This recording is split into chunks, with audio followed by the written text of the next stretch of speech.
शंकर भगवान की जय। श्री परमात्मने नमः।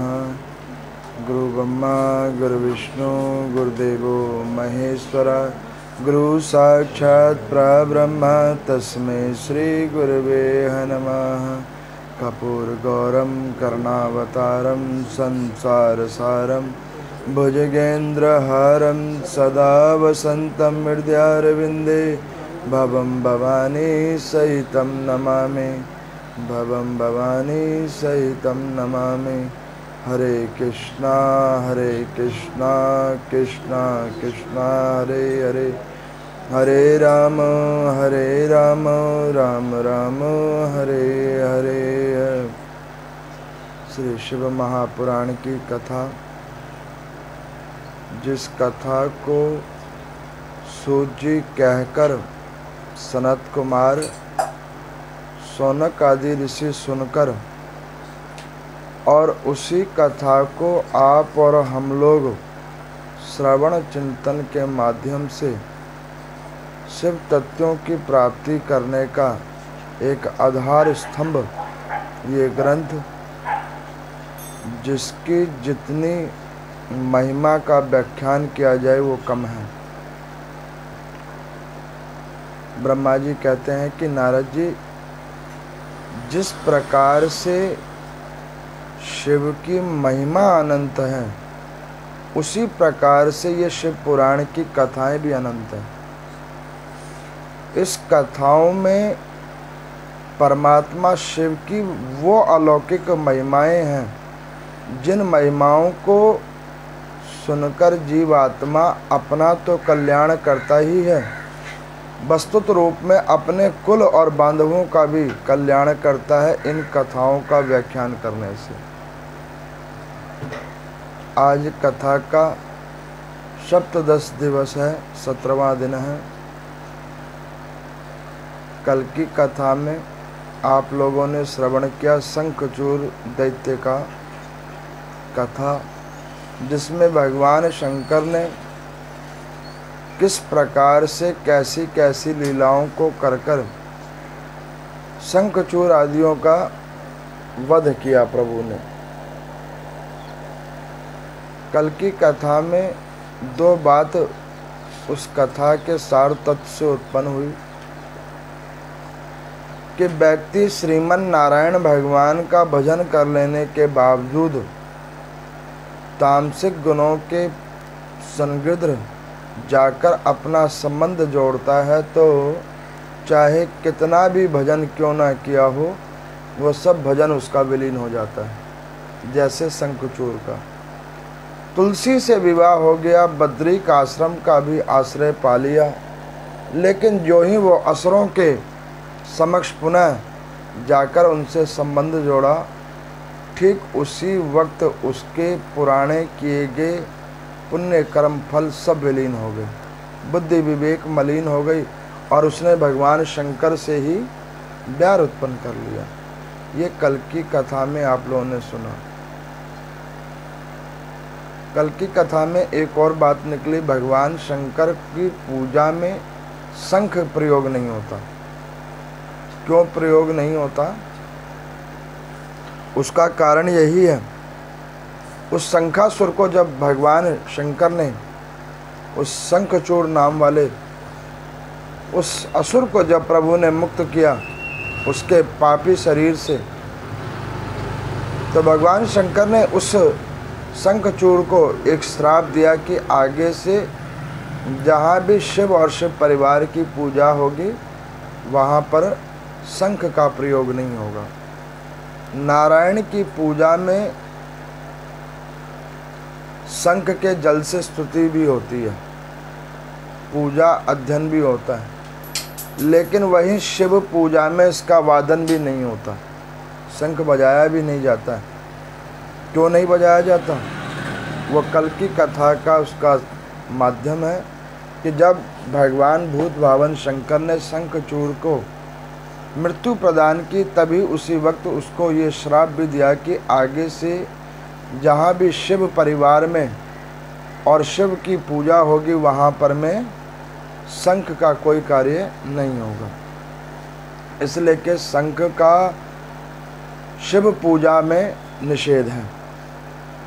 श्रीमन नारायण भगवान ने शंखचूर नाम के दैत्य का संहार किया था और उसको मुक्त किया था और अपना तिथि उस तिथि के साथ जोड़ दिया था। इसी वजह से भगवान श्रीमन नारायण की पूजा में शंख की पूजा की प्रधानता है।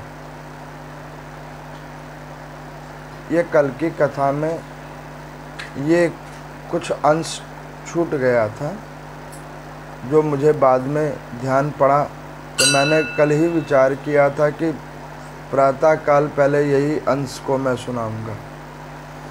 क्या होता है कि कई बार जब कथा सुनाना शुरू करो और उस कथा को सुनाते सुनाते जहाँ कहीं डिस्टरबेंस होती है तो दिमाग से बात उतर जाती है। चाहे आप कितना भी दिमाग में सेट करके क्यों ना आओ, लेकिन जब बीच में डिस्टरबेंस होती है तो सब बीच में छूट ही जाता है।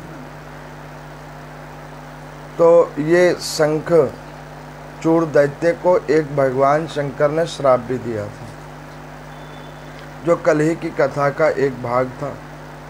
अब आज की कथा में नारद जी ने ब्रह्मा जी को पूछा कि प्रभु, शंखचूर दैत्य का संहार होने के बाद भगवान भूत भावन शंकर ने और किस असुर का मृत्यु दंड दिया?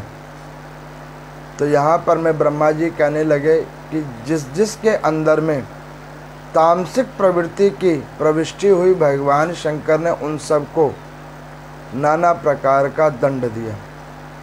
तो यहाँ पर नारद जी को ब्रह्मा जी कहते हैं कि देखो, उसी असुर कुल के अंदर में एक हिरण्यकश्यप और हिरण्याक्ष नाम के दो असुर उत्पन्न हुए। जो हिरण्यकश्यप था वो श्रीमन नारायण भगवान के द्वारा मारा गया नरसिंह अवतार में, लेकिन जो हिरण्याक्ष था, उस हिरण्याक्ष को भगवान श्रीमन नारायण ने वराह रूप धारण करके जब उसके उदर का विद्रण किया था प्रभु ने, तो उससे पहले उसने भगवान शंकर की बड़ी आराधना की थी। और भगवान शंकर की जब बहुत आराधना की थी तो उसने भगवान शंकर से एक वर मांगा था कि प्रभु, मेरी कोई संतान नहीं है। हिरण्यकश्यप की बहुत सारी संतानें हैं, जिसमें प्रहलाद जी श्रीमन नारायण भगवान के श्रेष्ठ भक्त हैं, लेकिन प्रभु मेरी कोई संतान नहीं है, मुझे भी कोई संतान प्राप्त हो। तो यहाँ पर ब्रह्मा जी कहते हैं कि एक समय भगवान शंकर और माँ पार्वती कैलाश पर्वत के ऊपर में बैठे हुए थे। तो भगवान शंकर समाधि में लीन थे। इतने में माँ पार्वती ने व्यंग करने के लिए भगवान शंकर के पीछे से आई और उनके नेत्रों को बंद कर दिया अपने दोनों हाथों से। जब भगवान शंकर के उन्होंने तो मजाक में नेत्रों को बंद करा, और जो ही उन्होंने मजाक में नेत्रों को बंद कर दिया तो वहाँ पर में कैलाश पर्वत पर में चहुदिशी अंधकार हो गया। क्योंकि शास्त्रों में वर्णन है, जिस प्रकार से सूर्य नारायण भगवान और चंद्रदेव की एक आभा श्रीमन नारायण भगवान के अधीन है, उसी प्रकार से दूसरी आभा उनकी भगवान शंकर के अधीन है। भगवान शंकर के भी आदेश से कई बार सूर्य नारायण भगवान उदय और अस्त होते हैं, जिसका प्रत्यक्ष प्रमाण है महाशिवरात्रि। उसमें जो 4 प्रहर की पूजा होती है, वो प्रहर का बंधन भगवान शंकर ने ही डाल रखा, सूर्य और चंद्र को एक साथ। तो यहाँ पर मैं जब माँ पार्वती ने भगवान शंकर के दोनों नेत्रों को अपने हाथ से ढक लिया, प्रसंगवश उन्होंने ऐसा किया, तो वहाँ पर मैं भगवान शंकर के मस्तक के ऊपर में भस्म लगी हुई थी और उस भस्म के साथ में पसीने के रूप में भगवान शंकर के शरीर से 2 बूंद पसीने का माँ पार्वती के हस्त से स्पर्श करके पृथ्वी पर गिरा। और जब वो पृथ्वी पर गिरा तो पृथ्वी पर गिरने के साथ ही वहाँ पर में एक बालक उत्पन्न हुआ। अब वो बालक उत्पन्न हुआ, लेकिन उस बालक को कुछ दिखाई नहीं देता। अब उस अंधे बालक को माँ पार्वती ने उठाकर कहा कि प्रभु, ये क्या विचित्र संरचना हुई। भगवान शंकर कहने लगे कि देवी, पृथ्वी पे जो चीज़ हमें विचित्र दिखता है वो विचित्र होता नहीं है, और जो चीज़ आपको सही लगता है वो सही भी नहीं होता है, क्योंकि हर चीज़ और हर वस्तु के पीछे कोई उद्देश्य होता है। मेरे को किसी ने पीछे एक श्रद्धालु ने पूछा कि पंडित जी, आप लोग कहते हो कि चलो नॉनवेज वगैरह तो नहीं खाना चाहिए श्रावण मास में, लेकिन आप लोग कहते हो कि प्याज लहसुन भी नहीं खाना चाहिए, उसमें क्या दोष है? वो तो पृथ्वी से ही निकलती है, तो उसको खाने में क्या दोष है? वो तो पूर्ण सात्विक भोजन है, उसमें तो कोई दोष नहीं है। मैं आपको बतलाऊं,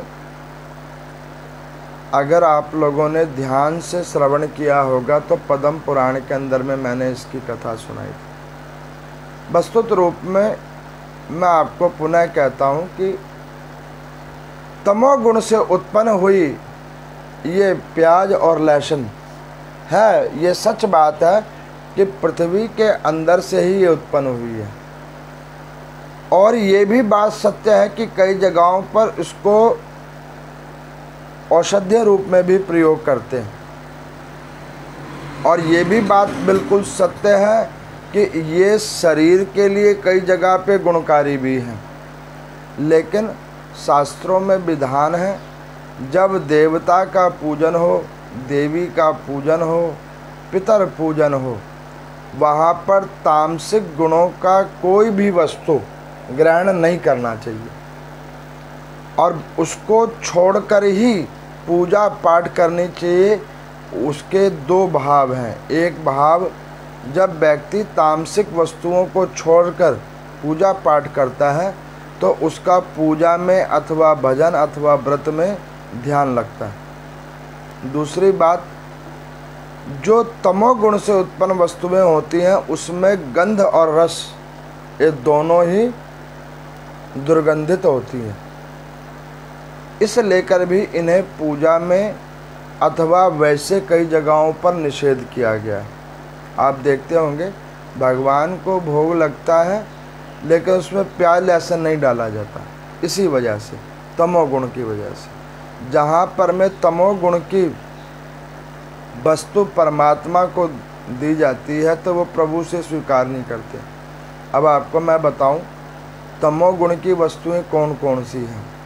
तमोगुण की वस्तुएं शुरुआत होती है मसूर की दाल से। मसूर की जो दाल होती है ये तमोगुण की ही है। इसको भी पूजा में निषेध माना गया। जो लोग सीधे वगैरह देते हैं, कहीं पे दान दिया जाता है तो उसमें मसूर की दाल नहीं दी जाती, लेकिन यहाँ पर में लोग उपाय वगैरह टोटके वगैरह करवाते तो उसमें मसूरी की दाल रखते हैं। विशेषतर मंगलवार का तो लोग करते ही करते हैं, जबकि ये सबसे अशुद्ध अन्न है।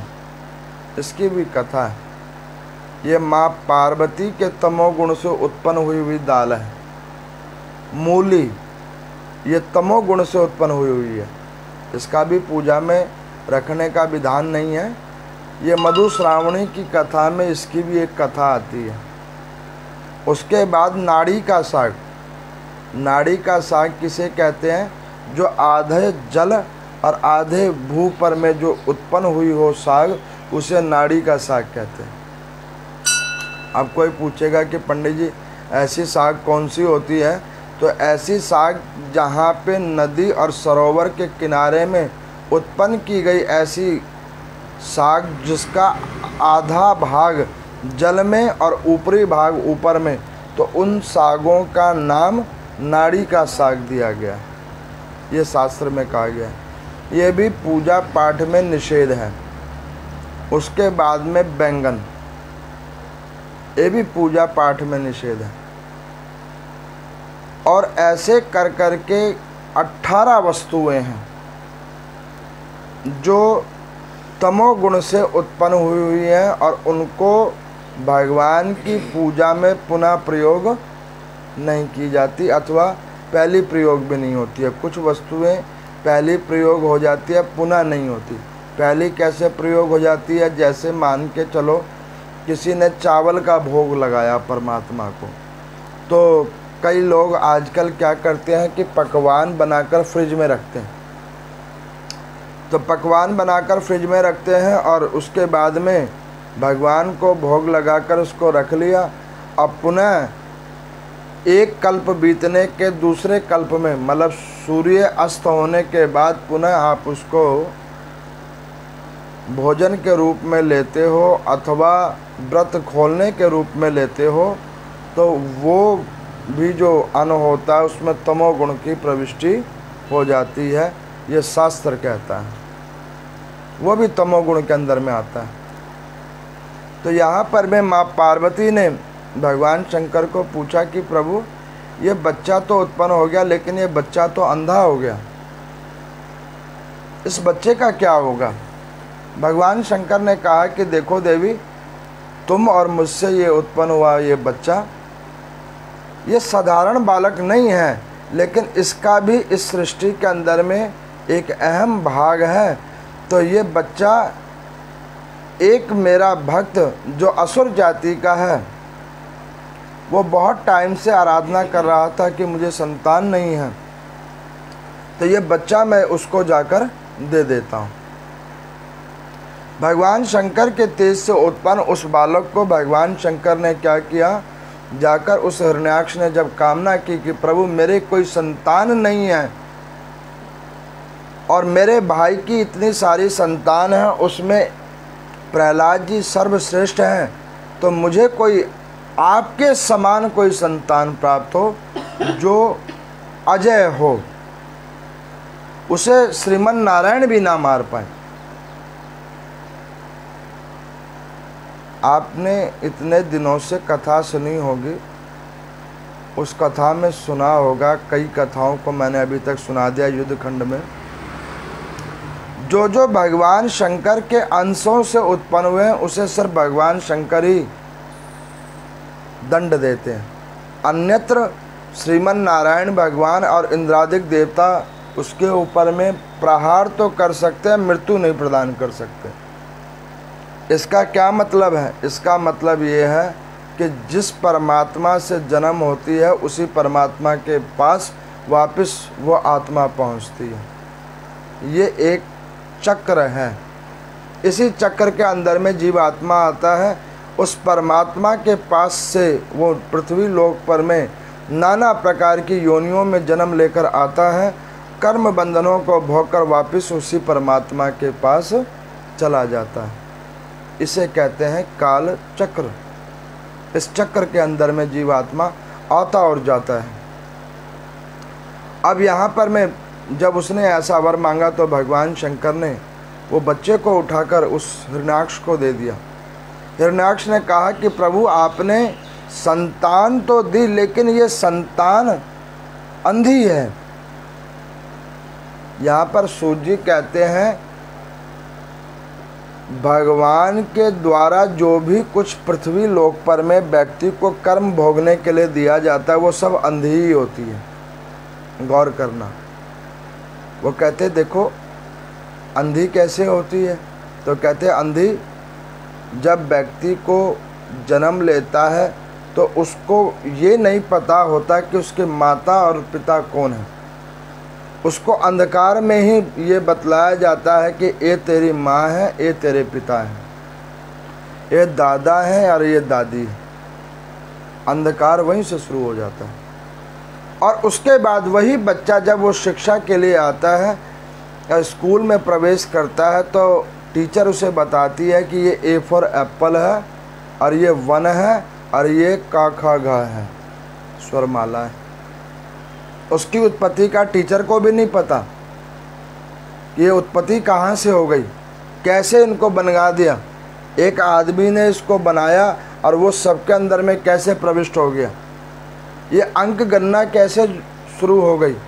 तो ये एक अंधकार में ही वो बच्चा पढ़ना शुरू करता है और वो इस भौतिक संसाधन और भौतिक संसार के अंदर में जीवित रहने के लिए नाना प्रकार के अध्ययन करता है और उससे उत्पन्न किए गए जो उसको व्यवसाय मिलता है उससे फिर वो उसी अंधेपन में धन के पीछे अंधे होकर भागता है और उसी धन को प्राप्त कर लेने के बाद में फिर वो और जीवात्माओं के प्रति अंधे होकर ही भागता है और वो उसका अंधापन वहीं पे नहीं रुक जाता, उसका अंधापन उसे प्रौढ़ावस्था तक खींच के लेके आता है और वो प्रौढ़ावस्था तक उसके अंधेपनों की जो बातें होती हैं, पहले संबंध में, फिर शिक्षा में, फिर धन में, फिर अपने साथ जुड़े हुए नातों में और अंत में उसका अंधापन उसका अपने शरीर में आ जाता है। वो देख रहा होता है कि अब ये शरीर का अंग हमारा काम नहीं कर रहा, अब शरीर में वो शक्ति नहीं बची है, लेकिन फिर भी वो अपने प्रयासों को नहीं छोड़ता है। वो ये सोचता है कि अभी भी हम जवान हैं और वास्तविकता क्या है, वहीं एक अंधकार उत्पन्न होता है कि व्यक्ति के सोचने की शक्ति को अंधकार में परिवर्तित कर देता है। तो यहाँ पर मैं भगवान शंकर ने कहा कि देख, ये बच्चा अंधा जरूर है लेकिन ये मेरे तेज से उत्पन्न हुआ बच्चा है, तो ये साधारण बच्चा नहीं है, इसे कभी श्रीमन नारायण भगवान नहीं मारेंगे, इंद्रादिक आदि देवता भी इसको कोई नहीं मार पाएगा। ये बच्चा देख नहीं सकता लेकिन इस बच्चे की महिमा बड़ी अपरंपार है। भगवान शंकर ने उस बच्चे को उस असुर को देकर चले गए। उस असुर ने क्या किया, उस बच्चे का नाम अंधक रख दिया, अंधक। जब अंधक उसका नाम रख दिया और वो जैसे कुछ बड़ा हुआ तो जैसे कि हर माता पिता अपने बच्चे को उच्च शिक्षा के लिए स्कूल भेजते हैं, उसने भी अपने उस अंधे बच्चे के लिए उसको उच्च शिक्षा के लिए शुक्राचार्य जी के पास भेजा। जब शुक्राचार्य जी के पास उस बच्चे को भेजा तो इधर भगवान श्रीमन नारायण की कृपा से वराह अवतार उत्पन्न हुआ और प्रभु ने उस हिरण्याक्ष की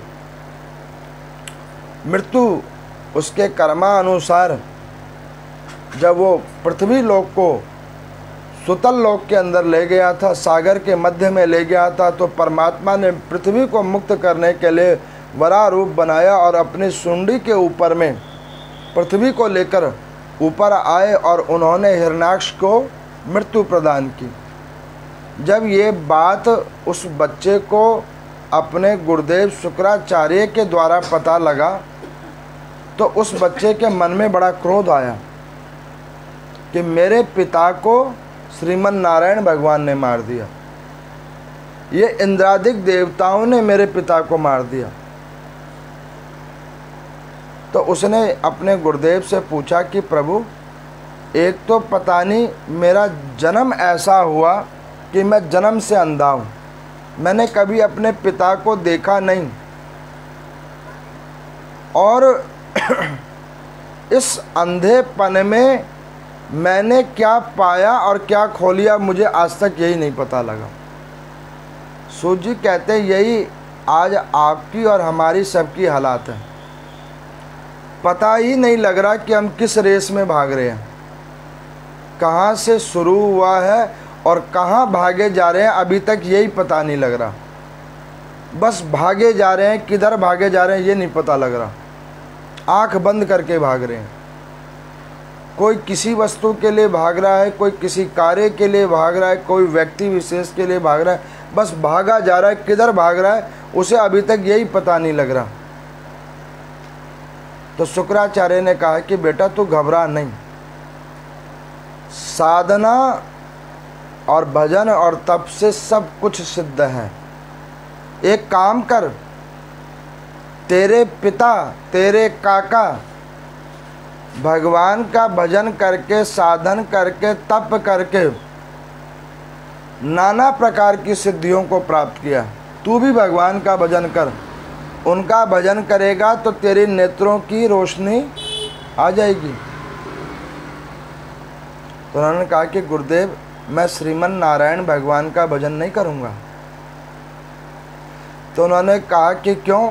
उन्होंने कहा कि देखो गुरुदेव, जिन्होंने मेरे पिता की हत्या की, जिन्होंने मेरे काका की हत्या की, मैं उनका भजन कभी नहीं करूँगा।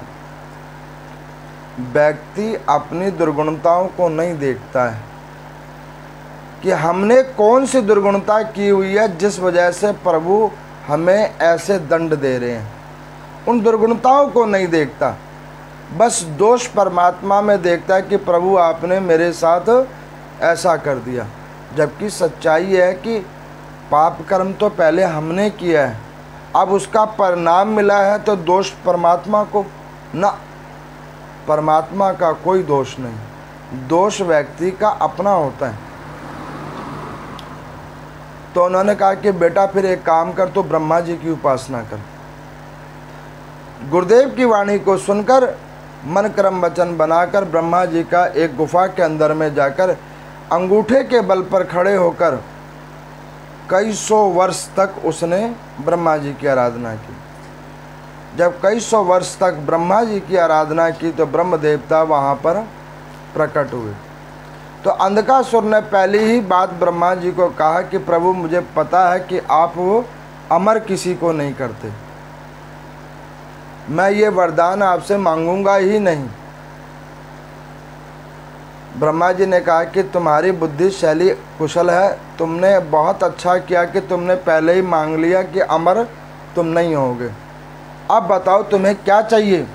तो उन्होंने कहा कि जीवन में रोशनी की बहुत बड़ी महिमा है। जिसके जीवन में ज्ञान की रोशनी नहीं है, उसका जीवन उसी प्रकार अंधकार रहता है जिस प्रकार एक बंद कमरे के अंदर में कहीं पे कोई रोशनी ना हो। मुझे इस अंधकार भरे जीवन में एक आप रोशनी की पुंज मेरे नेत्रों में डाल दो। तो ब्रह्मा जी ने कहा कि बेटा, ये रोशनी लेके तू करेगा क्या? ज्ञान तेरे पास पहले ही है, तेरे गुरुदेव ने दिया है, भक्ति तू करना जानता ही है, संसार को देखकर करेगा क्या? इससे अच्छा तू अंधा ही ठीक है।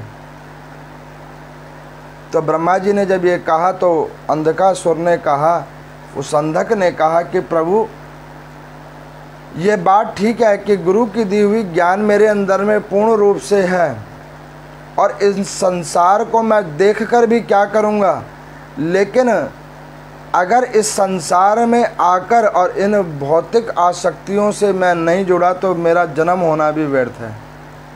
यही सोच आपकी और हमारी है। मेरे को एक व्यक्ति कहते हैं, पंडित जी, जब मर के भगवान के पास जाएंगे तो उनको बताएंगे कि हमने इतने पिज़्ज़ा भी खाए थे, इतने पार्टी में भी गए थे, सारे कपड़े भी पहने थे, एंजॉयमेंट कोई नहीं छोड़ी थी, मन में कोई लालसा नहीं बची जो हमने नहीं किया। लेकिन मैंने उन्हें बोला कि भैया, जब वहाँ पे जाओगे तो वहाँ ये नहीं पूछा जाएगा कि तुमने कौन सा एंजॉयमेंट किया, वहाँ पर ये पूछा जाएगा कि एंजॉयमेंट के चक्कर में पाप कर्म कितना कर दिया। वहाँ पर ये नहीं पूछा जाएगा कि आपने नवीन वस्त्र, नवीन मकान, नवीन कार कितनी परचेज कर ली। वहाँ पर ये पूछा जाएगा कि भैया, जो हमने तुम्हें तुम्हारे भाग्य अनुसार कृपा करके दी थी, उसका परोपकार रूप में कितना सद्कार्य किया, उसका दुष्प्रयोग तुमने कितना किया, ये तुमसे पूछा जाएगा। ये सब नहीं पूछा जाएगा। कई लोगों की इच्छा होती है कि भाई ये जीवन दोबारा मिले ना मिले, जो है सो अभी भोग लो, हैं? लेकिन जो भाग्य में परमात्मा ने लिख कर दिया है उतना ही भोग पाओगे, उससे एक्स्ट्रा नहीं भोग पाओगे। ये चाहे कोई कितना भी कुछ कर ले। ब्रह्मा जी ने जब ये देखा सुना कि भाई इसकी भी बुद्धि अपने बाप और चाचा के समान ही है।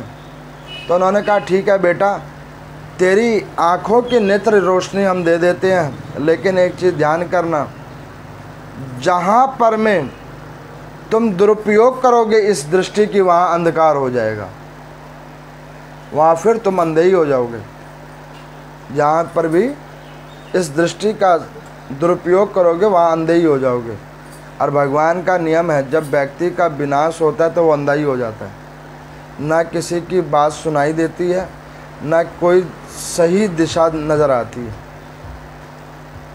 अब उस अंधकासुर को ब्रह्मा जी का वरदान मिल गया, नेत्र ज्योति मिल गई। शंकर भगवान का तो तेज उसमें पहले से ही था। गुरुदेव के पास गए और उन्होंने पूछा कि गुरुदेव अब आप मुझे बताओ सीक्वेंस से कि किस किस का पहले हिसाब करना है। तो गुरुदेव ने कहा कि बेटा शुरुआत तो इंद्र की गद्दी से ही होगी। अच्छा, मेरे को पीछे एक श्रद्धालु ने पूछा कि पंडित जी इंद्र ही क्यों हर बार फंस जाता है, वो घूम फिर के वही फंस जाता है। तो सुख की अभिलाषा करने वाला व्यक्ति ही सबसे ज़्यादा फंसता है। एक बार 3 चोर थे, तो उनका दैनिक रूप में चोरी करने का काम, ये प्रसंग की कथा है, शिव महापुराण की कथा नहीं है, आनंद का प्रसंग है, उसी के ऊपर मैं आपको सुना रहा हूँ। अब वो दैनिक रूप में चोरी करें चावलों की, तो वो एक गोदाम के अंदर में गए, तो उसका मालिक वहाँ पे निवास ना करे। तो वहाँ पर जब वो निवास ना करे तो ये चोरों ने सोचा कि ये बहुत अच्छी जगह है, कोई देखेगा नहीं और किसी को पता चलेगा नहीं। अब उनमें 2 चोर तो पक्के चोर थे, एक बेचारा सीधा साधा था, उसने नया नया चोरी का काम शुरू किया था। अच्छा, चोरी में भी बड़ी कुशलता चाहिए। देखो, साधु बनने के लिए कोई कुशलता नहीं चाहिए, लेकिन चोर बनने के लिए बड़ी कुशलता चाहिए। सफाई होनी चाहिए बिल्कुल, हाथों में भी और शरीर में भी। तो हाथों में कि हाथ जल्दी चले और शरीर में गति बनी रहे, जब चोर अच्छा बनेगा। तो वो जो सीधा साधा था उसमें ये दोनों ही गुण नहीं थे, वो नया नया चोर बना था। तो अब वो गोदाम के अंदर में वो तीनों चोर रहे, रात को वहीं उनका चावल खाएं और सुबह में उनके चावल की बोरी भी बेच दें। सेठ जी को पता लगा कि भाई ये बड़ी कमाल की बात है, रोज़ 2-4 बोरे गायब हो जाते हैं, और यहाँ पे जब कोई बंदा नहीं रहता तो ये पकवान कहाँ बनता है। अब एक दिन सेठ जी और सेठ जी के लड़के ने सोचा कि एक बार गोदाम में चलकर देखें भाई इसमें रहता कौन है। तो रात के अंधेरे में गए, देखा खिड़की से कि उसके अंदर में 3 चोर हैं। तो बड़े लड़के ने कहा कि पिताजी अभी चले अंदर में। उन्होंने कहा कि नहीं नहीं, ऐसा है एक साथ जो घुसेंगे तो चोरों के पास सारे हथियार होते, कहीं वो कोई हथियार ही ना चला दे, तो एक काम करो बारी बारी से इनका हिसाब करेंगे। तो वो कहने लगा कि हाँ ये ठीक है। अब उन्होंने क्या करा कि जो सीधा साधा चोर था वो सबसे साइड में सोए। अब वो सेठ जी अंदर घुसे और वो पहले दिन उस सीधे साधे चोर को पकड़ लिया, बड़ी पिटाई हुई। अब वो प्रातः काल हुआ, उसने बोला कि भैया देखो इस गोदाम का जो मालिक है वो आया था, उसने मुझे कल बहुत मारा, ये चोरी का काम छोड़ो और यहाँ से चलो। लेकिन उन दोनों ने कहा कि भैया नहीं, तू घबरा मत, तू इतना भयभीत क्यों हो गया, हम भी तो तेरे साथ हैं, अब तेरी रक्षा हम करेंगे। फिर रात हुई। अब वो व्यक्ति ने कहा कि भैया साइड में मैं नहीं सोऊंगा, मुझे बीच में सुलाओ। अब उसको बीच में सुलाया। और सेठ जी ने कहा कि इस साइड वाले का नंबर आ गया, इसका नहीं आया, इसी को पकड़ लो। फिर पिटाई उसी की हुई। फिर उसने बोला कि देखो तुम दोनों ने ये मिली भगत कर रखी है, हर बार मैं ही पिटता हूँ, अब तुम ऐसा करो कि मैं तुम दोनों को छोड़कर अभी जा रहा हूँ। व्यक्ति की यही हालात हो जाती है, हर बार मार खाता है, सोच लेता है कि ना अब ये काम नहीं करेंगे। और आदत देखो वापस वही घूम के आ जाता है मार खाने के लिए। अच्छा सर झुका के आ जाता है, चलो जो करोगे सो करोगे, मजबूर है, ऐसी आसक्ति हो गई है। अब वो वापस सेठ जी ने देखा कि 2 का हो गया, अब ये तीसरा बाकी रह गया, इसका आज कर दो। अब इस बार उन दोनों चोरों ने क्या करा कि कहा कि तू घबरा मत, आज हम दोनों आगे सोएंगे, तू सबसे पीछे सोना, क्योंकि सेठ जी आएगा तो पहले हमारे तरफ से आएगा। तो बेटे ने क्या कहा सेठ जी को कि पिताजी रोज़ इस गेट से खोल के पिटाई होती थी, आज ये गेट खोल दो। कई बार कुछ लोग ये सोचते हैं कि हम बच जाएंगे, कोई बात नहीं, हमारे पापों कर्मों को गुनाहों को कोई नहीं देख रहा, हम बच जाएंगे। मैं आपको गारंटी से कहता हूँ शायद कोई बच जाए तो बच जाए, लेकिन आप और हम नहीं बचेंगे, इसकी गारंटी है। किए गए पाप कर्मों का फल तो भोगना ही पड़ेगा। अब उस व्यक्ति को पकड़ लिया तो वो उसकी जब पिटाई शुरू करने लगे तो उन्होंने कहा अरे सेठ जी रुको, भाई चोरी तो हम सब लोगों ने मिल के की, लेकिन पिटाई केवल मेरी ही क्यों हो रही है। तो सेठ जी ने कहा कि भैया चोर तो बने लेकिन कुशल चोर नहीं बने, इसीलिए पिटाई तुम्हारी हो रही है। कहने का अभिप्राय आदमी तो बन गए, लेकिन आदमी बनकर यहाँ क्यों आए थे वो मतलब पता नहीं लगा, और इसी वजह से रोज़ पिटाई हो रही है, आ रहे हैं और जा रहे हैं, इन्हीं सुख दुखों के चक्कर में फंसे हुए हैं। तो उस अंधकासुर ने जाकर शुक्राचार्य जी को कहा कि प्रभु इसका आप बताओ शुरुआत कहाँ से करें। तो उन्होंने कहा कि इंद्र की गद्दी छीन लो। अंधकासुर गए और इंद्र की गद्दी छीन ली। उन्होंने कहा कि गुरुदेव बताओ इस इंद्र का क्या करूं। उन्होंने कहा इसको बंधक बनाकर रख लो। तो उस अंधकासुर ने एक काल कोठरी के अंदर में इंद्रादिक देवताओं को जाकर बांध कर रख दिया। अब उसने कहा कि गुरुदेव अब मैं क्या करूं। तो उन्होंने कहा श्रीमन नारायण भगवान को भी बंदी बना लो, क्योंकि तुम्हारे पिता और काका को इन्होंने ही मारा है। अब उसने ये सुना तो भगवान के वहाँ पहुँच गया। भगवान ने सोचा कि देखो शंकर जी के तेज से उत्पन्न है और इसको हम मार नहीं सकते, तो जब हम इसको मार नहीं सकते तो इसके बंदी भी बनकर हम रह नहीं सकते। भगवान बैकुंठ से अंतर्ध्यान हो गए। बहुत देर तक वो ढूंढता रहा, उसे कुछ नहीं मिला। तो भगवान जब अंतर्ध्यान हो गए तो उन्होंने सोचा कि कितने दिन गायब गायब होकर रहेंगे, इस मूर्ख की दुर्गति का कोई तो रास्ता खुले। तो उन्होंने नारद जी को कहा कि जाओ नारद जी इसकी लाइन पे लगा दो। अब वो नारद जी वहाँ पर उठे और नारद जी ने क्या किया कि अंधकासुर के पास गए और उन्होंने कहा कि देख अंधकासुर, इतना बड़ा तेरा महल, अब तो तू इंद्र की जगह पर भी बैठता है, और तो और तेरे डर से श्रीमन नारायण भगवान भी गायब हुए पड़े हैं। कुछ मूर्ख लोग ऐसे होते हैं, उनकी थोड़ी बहुत बड़ाई कर दो तो वो टॉप फ्लोर से भी ऊपर चढ़ने को तैयार हो जाते हैं। थोड़ी सी बड़ाई कर दो बस, और उन्हें ये नहीं पता कि वो ख्वाबों का टॉप फ्लोर कब नीचे गिर जाएगा कोई पता नहीं, ना फ्लोर रहेगा और ना तू रहेगा।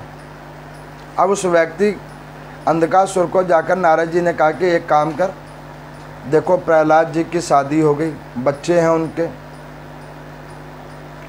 एक काम कर तू शादी क्यों नहीं करता है, शादी कर ले।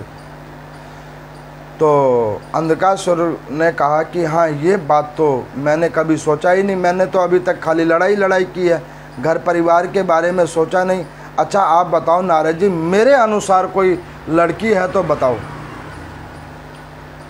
तो नारद जी ने कहा कि चलो जो खोला था हमने पिटारी का पोल वो धीरे धीरे खुल रहा है, अब ये मेरी जाल में खुद फंस रहा है।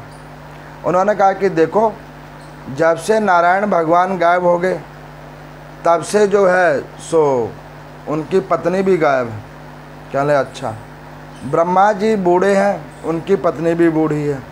कहले अच्छा, इंद्र को तो तुमने खुद ही कैद कर रखा है। कहले हाँ वो तो कर रखा है, उन अप्सराओं में वो गुण अवगुण नहीं है। तो कहने लगा फिर कौन सी नारी बची बताओ। उन्होंने कहा कि एक नारी बची हुई है, वो है कैलाश पर्वत पर, वहाँ पर जाओ, उस नारी को देखो, पहले देख के आओ फिर बात करना, देख लो पहले, एक नज़र देखो फिर बात करना।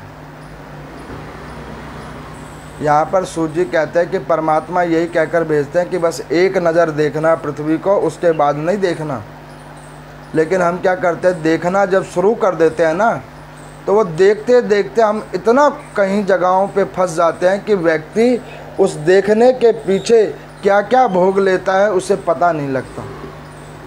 अब वो अंधकासुर कैलाश पर्वत पर गए तो उन्होंने क्या देखा कि एक जगह पर एक बैल बंधा हुआ है, एक बट का वृक्ष लगा हुआ है, उसके ऊपर में एक जोगी बैठा हुआ है, बड़ी बड़ी जटाएं, बड़ी बड़ी दाढ़ी।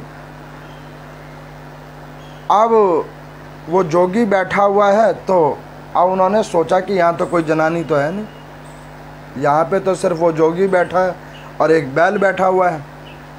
अब वो अंधकासुर ने क्या किया कि पूरे कैलाश पर्वत में घूमना शुरू किया कि भाई वो जो नारद जी कह गए जनानी सुंदर वही है, तो वो इधर तो कोई नज़र नहीं आ रही है। अब वो ढूंढते ढूंढते जो है सो माँ पार्वती के गर्भगृह तक पहुँच गया। जब गर्भगृह तक माँ पार्वती के पहुँचाया तो इतने में माता पार्वती भगवान शंकर की पूजा के लिए पूजन की सामग्री एकत्रित करके आ रही थी। अब जो उस अंधकासुर ने देखा तो उसने कहा कि नारद जी बिल्कुल ठीक कह रहे थे, वाकई ऐसी त्रिभुवन सुंदरी और कहीं नहीं है, लेकिन ये सुंदरी है किसकी? तो ये आप सोच ही रहा था। तो इतने में नंदी जी वहाँ पर आए, उन्होंने पूछा भाई तुम कौन हो, यहाँ कैसे आ गए? उन्होंने कहा कि देखो ये बताओ ये जो महिला जा रही है ये कौन है? तो उन्होंने कहा कि देखो जिसको तुम महिला कह रहे हो वो महिला नहीं, वो माता है, जगत की जननी है, आदि शक्ति जगदम्बा है। उन्होंने कहा कि वो तुम्हारी जगदम्बा होगी, मेरी तो ये महिला ही है, ये बताओ ये कौन है? तो उन्होंने कहा कि भैया देखो ठीक से बोलो, नहीं ठीक से बोलोगे तो तुम्हें पता नहीं यही शक्ति है, ये चीर के रख देंगी। तो उन्होंने कहा कि वो छोड़ो, ये बताओ ये कौन है? तो उन्होंने कहा कि देखो ये जो है वो जो उधर तुम जोगी जिसको देख के आए हो उनकी ये पत्नी है। उन्होंने कहा उस जोगी की पत्नी इतनी सुंदर है जोगी और उसकी पत्नी इतनी सुंदर है, वो जोगी ऐसी पत्नी लेकर करेगा क्या? सो नहीं इसको लो और चलो। अब उसने क्या किया, देवी का हाथ स्पर्श किया। अच्छा वो ये भूल गया कि वही उसकी जननी है, वही उसकी माता है, ये भूल गया। उसे बताया ही नहीं शुक्राचार्य ने कि वो तेरी माँ है और शंकर भगवान तुम्हारे पिता हैं। गया और माता का जैसे ही उसने हाथ पकड़ा तो माता के हाथ के स्पर्श के बाद ही उस हाथ से तेज अग्नि उत्पन्न हुई, उसका हाथ एक जल गया। हाथ जल गया तो वो चिलमिला कर नीचे आया और उसने अपने सारे सभापतियों को बुलवाया कि भाई चलो उस कैलाश पर्वत पर, अब वो जनानी हमको किसी भी हालात में चाहिए, चलो। सबको समेट लिया। जब सबको समेट कर वो वहाँ पर युद्ध करने के लिए आ गया तो शुक्राचार्य जी को पता लगा कि एक मूर्ख तब मारा गया था, दूसरा मूर्ख यहाँ आ गया। उन्होंने कहा कि बेटा तुझे शादी करनी थी तो मुझे तो बताता, जब सारे काम तूने मुझसे पूछ करके तो ये काम भी मुझसे पूछता। और लोग क्या करते हैं, गुरु जी के पास में, पंडित जी के पास में जाकर अपने सही चीज़ तो पूछते हैं, दुर्गुणता वाली नहीं बात बताते कि हमारी हालात इस वजह से बिगड़ी हुई है। वो कोई बताता है? नहीं बताता है, और इसीलिए दुखी है। अब डॉक्टर के पास जाओगे, बीमारी नहीं बताओगे तो इलाज कैसे होगा? अब गुरु जी को बताया नहीं, गुरु जी ने कहा कि बेटा तूने ये युद्ध भी छेड़ लिया। तो उन्होंने कहा कि गुरुजी अब आप मेरी रक्षा करो, कैसे भी ये युद्ध को जितवा दो। गुरुजी ने सोचा कि ये युद्ध वुद्ध तो कोई नहीं जीतेगा, इसके चक्कर में आज मैं मारा और जाऊंगा, क्योंकि भगवान शंकर से ये तीसरी बार मेरा वैर है।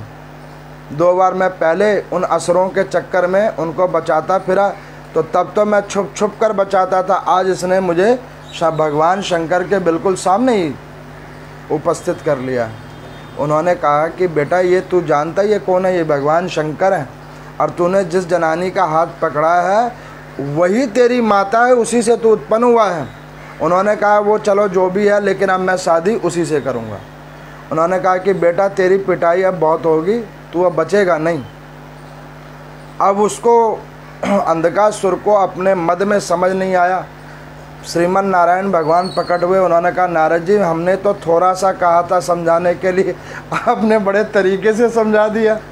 मैंने सोचा था कि वो मान मून जाएगा तो वो छोड़ देगा, लेकिन आपने तो उसको ऐसा समझाया कि आप उसे मरवा के ही छोड़ोगे। कुछ लोग समाज में ऐसे होते हैं कि दूसरों को पिटवाने के पीछे अपनी कोई कसर नहीं छोड़ते। अब वो हालात कर दी नारद जी ने। अब वो व्यक्ति कैलाश पर्वत के चारों ओर घूमे, अंधकार ही अंधकार। ब्रह्मा जी ने वरदान दिया था कि जब तू ऐसा गलत काम करेगा तेरे नेत्रों की रोशनी उसी वक्त खत्म हो जाएगी। अब वो जैसे ही माँ पार्वती को दोबारा छूने के लिए गया तो माँ पार्वती के शरीर से अनंत अनंत देवियाँ उत्पन्न हो गई। अब वो पहले तो एक जनानी देख रहा था, अब कई सौ जनानी हो गई। शुक्राचार्य जी ने कहा कि बेटा मैंने तुझे बोला था ना, तूने गलत नंबर डायल कर लिया, अब तू पिटेगा। अब शुक्राचार्य जी अपनी जान बचाकर भाग रहे थे, लेकिन भगवान शंकर ने कहा कि विनाश की जड़ यही है, यही सही बंदों को गलत रास्ते पे लेके जाता है। भगवान शंकर ने शुक्राचार्य को उठाया और अपने मुंह के अंदर डाल लिया। भगवान शंकर शुक्राचार्य को मुंह में डालकर उसे निगल गई। अब वो शुक्राचार्य जी अंदर में आ गए। उन्होंने भी जब अंदर में आ गए तो ब्रह्मा जी ने शुक्राचार्य जी को पूछा क्यों, अब बताओ तुम्हें क्या मिला, ऐसे काम करके तुम्हें क्या मिला। शुक्राचार्य ने कहा कि प्रभु यहाँ से एक बार निकाल दो, तब मैं ऐसे गलत काम नहीं करूँगा। अब यहाँ पर मैं अंधकासुर ने जब 2-3 बार ऐसे देवी का हाथ पकड़ना चाहा, भगवान शंकर को क्रोध आया, त्रिशूल उठाया और जैसे ही उसे मारने लगे तो माता ने कहा एक बार रोक दो, एक बार रोक दो। जब उन्होंने कहा एक बार रोक दो तो भगवान शंकर रुक गए। उन्होंने कहा कि देवी क्यों, एक बार से बता तो दो कि हम और तुम हैं कौन, ये जिसके पीछे ऐसे कर रहा है। तो उन्होंने कहा कि हाँ ये बात ठीक है भाई, मारने से पहले बता तो दो भाई इसकी सज़ा क्या है, उसकी गलती क्या है। अब उन्होंने कहा तो अंधकासुर को जब उसकी नेत्र वापस ख़त्म हुई, पापी नेत्र जब ख़त्म हो गई और रोशनी विहीन हो गई ब्रह्मा जी के दिए गए वर्णानुसार, तो उसको माँ पार्वती ने कहा कि बेटा तू जो गलत काम कर रहा है सो सुन, तेरे पिता यही जोगी हैं और मैं ही तेरी माँ हूँ, उसके बाद तू ऐसा कर्म कर रहा है। जब ये बात उस अंधकासुर ने पूरे रूप से सुना और पापी नेत्र जब उसके बंद हो गए, ज्ञान के चक्षु खुले और उसने जाकर भगवान शंकर के चरण पकड़े और कहा कि प्रभु अब आप मुझे मृत्यु मत दो, अब मैं खुद अपने इस पापी शरीर को नष्ट करूँगा। ऐसा जीव आत्मा का क्या लाभ जो अपने ही माता पे कुदृष्टि डाले। अंधकासुर के मन में इतना ग्लानिन भाव हुआ, तेज अग्नि को उत्पन्न किया और अपने शरीर को नष्ट कर लिया। जब अपने शरीर को नष्ट कर लिया तो माँ पार्वती को भगवान शंकर की बात को देखकर करुणा जागृत हुई। उन्होंने कहा कि प्रभु इस बच्चे को वाकई कुछ नहीं पता था, इसका उद्धार कर दो। तो भगवान शंकर ने उनको अपना गण बना लिया, जिनका नाम सानद हुआ। वो सानद नाम के जो गण हैं वो वही अंधकासुर हैं। अब यहाँ पर मैं सानद तो मुक्त हो गया, भगवान का गण बन गया, लेकिन अभी शुक्राचार्य जी फंसे हुए हैं। भगवान शंकर ने उन्हें निगल लिया। अब जब भगवान शंकर ने निगल लिया तो वो कई हजार वर्ष तक शुक्राचार्य भगवान शंकर के शरीर के अंदर में घूमते रहे कि कोई तो ऐसा मार्ग होगा जहाँ से बाहर निकलने का रास्ता होगा। अब वो कई हजार वर्षों तक भ्रमण करते रहे, लेकिन कोई मार्ग जब नहीं मिला तो अंत में उन्हें ये समझ में आया कि जब अपना ज्ञान और विवेक और शक्ति खत्म हो जाए तब सबसे उत्तम है हरि का भजन यहाँ शुरू की जाए। अब अपना बस चलता नहीं। अब वो वहाँ पर मैं रोककर भगवान शंकर की आराधना करना प्रारंभ किया। जब भगवान शंकर का रोकर आराधना करना प्रारंभ किया तो ब्रह्मा जी वहाँ पर प्रकट हुए। उन्होंने कहा कि प्रभु ये महर्षि भृगु की संतान है। शुक्राचार्य जी महर्षि भृगु की संतान है। उन्होंने कहा कि ये भृगु संतान को आप अपने शरीर से निकाल दो, ताकि अब ये पृथ्वी लोक पर में जाकर सत्य कर्म को करेंगे। तो भगवान शंकर ने अपने दाहिने हाथ के, जो दाहिना हाथ था उनका, उसके छिद्र से एक छिद्र किया और उस छिद्र से शुक्राचार्य को बाहर निकाल दिया और उसको कहा कि अब जाओ पृथ्वी लोक पर में और पाप कर्म नहीं करना, हरि का भजन करना, ताकि तुम्हारे द्वारा शिक्षा प्राप्त करके अन्यत्र लोग दुखी होकर इस काल कोठरी में ना आवे। भगवान शंकर ने इंद्रादिक देवताओं को मुक्त करवाया।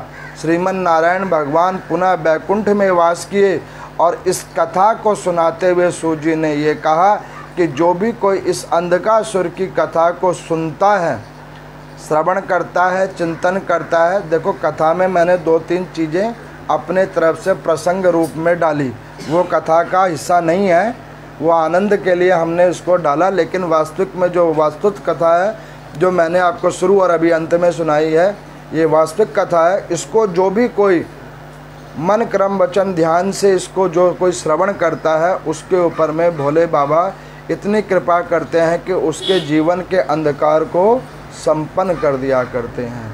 ओम नमो नारायण।